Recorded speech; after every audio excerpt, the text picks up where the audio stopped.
berharap kepada pemerintah semua bentuk transaksi tanah, baik di darat maupun di lautan, dan terkait transaksi tanah, baik yang sudah selesai pembayaran maupun yang tidak selesai pembayarannya, harus batal secara hukum. Kades Kohot kabur ditanya pagar laut, tutup mulut, dan hitung duit. Ya, saya kira itulah yang bisa dilakukan oleh dia setelah menjadi miliuner. Yang terlibat dari masalah-masalah hukum, tentu kami akan minta aparat hukum menindak tegas bagi kepala desa yang terlibat dari masalah-masalah hukum. Tentu kami akan minta aparat hukum menindak tegas siapa saja atau kepala desa.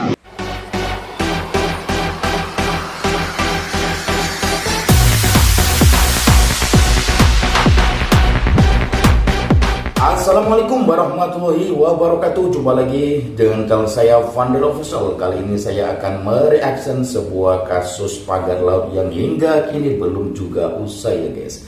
Kali ini Kementerian Desa PDT mengharapkan agar Kepala Desa Kohot Arsin segera ditemukan dan ditangkap karena dia juga melanggar aturan yang berlaku dan melanggar korupsi ya guys. Kali ini Kementerian Desa segera memerintahkan agar menangkap Bapak Arsin yang merupakan Kepala Desa Kohot. Yuk kita ikuti berita berikut ini.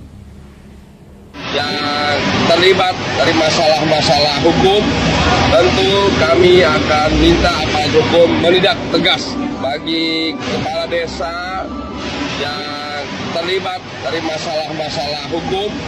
Tentu kami akan minta aparat hukum menindak tegas siapa saja atau kepala desa. Seperti kasus ya daripada sertifikasi di pagar laut ya di Tangerang, di Banten, kepala desa yang terlibat akan ditindak sesuai dengan aturan hukum yang ada. Ada kemungkinan untuk dicopot Pak? Ya tentu nanti ada ketentuannya dan akan mendapatkan saksi.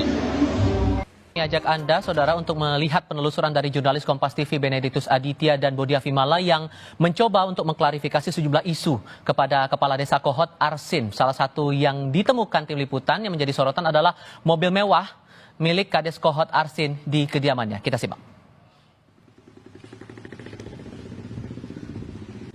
Ya saudara, sekarang saya sudah berada tepat di kantor Kepala Desa Kohot, di mana ini merupakan kantor dari Kepala Desa Arsin bin Asip. Kalau Anda bisa lihat di sebelah kanan saya, memang ini kantornya sedang ditutup begitu, sedang tidak buka. Dan terkait hal tersebut saya mau mencoba mencari keberadaan rumah dari Arsin bin Asip. Kepala Desa Kohot Arsin mendadak viral usai kasus pagar laut Tangerang terbongkar. Kepala Desa Kohot sempat beradu argumen dengan Menteri ATR yang juga Kepala BPN Nusron Wahid soal status lahan pagar laut yang disebut Kades dulunya empang. Kepala Desa Kohot pun disoroti gaya hidup mewahnya oleh anggota DPR Komisi 2 Dede Yusuf saat rapat kerja dengan Menteri Nusron Wahid. Usai tak menemui Kades Arsin di kantor Desa Kohot, saya dan juru kamera Bodia Vimala kemudian bergeser ke rumah kepala desa yang jaraknya hanya 300 meter dari kantor desa. Saya mau coba bertanya terkait dengan keberadaan Arsin yang diduga beberapa hari ini menghilang begitu keberadaannya. Dengan keberadaan kepala desa Kohot Pak Arsin. Kalau dari Bapak sendiri yang sudah beberapa hari ini kerja begitu di sini, apakah Bapak mengetahui keberadaannya?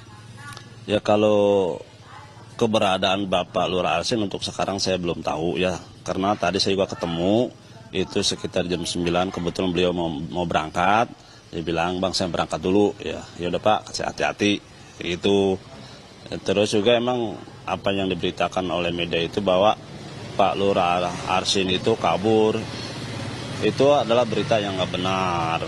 Itu setiap harinya Pak Lurah itu ada di rumah. Banyak kabar di media juga soal kepemilikan salah satu mobil Jeep Rubicon punya Pak Arsin. Ini bisa dikonfirmasi terkait hal tersebut? Apakah memang sehari-harinya di tempat ini, di rumah Pak Arsin, Bapak melihat Jeep Rubicon tersebut? Kalau Jeep Rubicon itu sepengetahuan saya beliau itu kredit Pak. Ya, bukan beli kontan, kredit. Itu Pak ya. Ya kalau diberitakan oleh media itu kan mobilnya itu warnanya putih. Padahal beliau bukannya putih warnanya, warna hitam. Dan juga itu warnanya tahun tua, mobil second beliau kredit gitu. Kalau katanya memang baru, tahu sendiri Pak, harganya berapa duit itu mobil kayak begitu. Meski tak menemukan keberadaan Kepala Desa Kohot, Arsin, dan mobil mewah Rubicon yang diduga dimiliki sang kades, tapi satu mobil jenis sedan terparkir di garasi rumah Arsin. Saudara, saya mau menunjukkan kepada Anda, di mana di sini juga ada salah satu mobil yang dimiliki oleh Kepala Desa Kohot Arsin, di mana salah satu buah unit mobil jenis Honda Civic. Usai penerbitan sertifikat hak milik dan sertifikat hak guna bangunan di perairan Kabupaten Tangerang, Banten, Desa Kohot menjadi sorotan karena penerbitan sertifikat paling banyak terjadi di Desa Kohot. Kejaksaan Agung mulai melakukan penyelidikan atas dugaan tindak pidana korupsi dalam penerbitan hak atas tanah berupa sertifikat hak milik dan sertifikat hak guna bangunan di wilayah perairan Kabupaten Tangerang, Banten. Ternyata Arsin yang merupakan Kepala Desa Kohot diduga ada yang menyembunyikan ya guys, sehingga keberadaannya tidak ketahui hingga sekarang. Kades Kohot kabur ditanya pagar laut, tutup mulut, dan hitung duit. Ya, saya kira itulah yang bisa dilakukan oleh dia setelah menjadi miliuner. Katanya mobilnya 5 dan mewah-mewah, salah satunya Rubicon. Ada fotonya di depan kantor kepala desanya. Kepala desa punya Rubicon. Biasa di luar itu. Bukan luar biasa, biasa di luar. Ya, karena dia dapat cuan dari proyek-proyek. Banyak orang bilang, ya inilah yang disebut dengan kacungnya oligarki, kacungnya aguan. Jadi kita mention terus KPK, PPATK, Kejaksaan. Nah, siapa lagi nih? Ayo segera periksa. Kalau Anda belum berani menangkap aguan, periksa dulu ini orang. Nanti jalurnya ketemu, nyampe ke aguan, nah baru. Selain Kepala Desa Arsin Kohot, sekarang juga ada demo di PIK 2 ya guys, yang dipimpin oleh Khalid yang merupakan nelayan Tangerang atau Desa Kohot. Yuk kita ikuti video berikutnya. Kami berharap kepada pemerintah semua bentuk transaksi tanah, baik di darat maupun di lautan, dan terkait transaksi tanah, baik yang sudah selesai pembayaran maupun yang tidak selesai pembayarannya, harus batal secara hukum. Dan tanah-tanah yang sudah dijual harus kembalikan lagi ke rakyat. Tanah harus kembali lagi ke rakyat. Jadi, kenapa harus batal secara hukum? Karena yang namanya jual beli itu harus ridho sama ridho.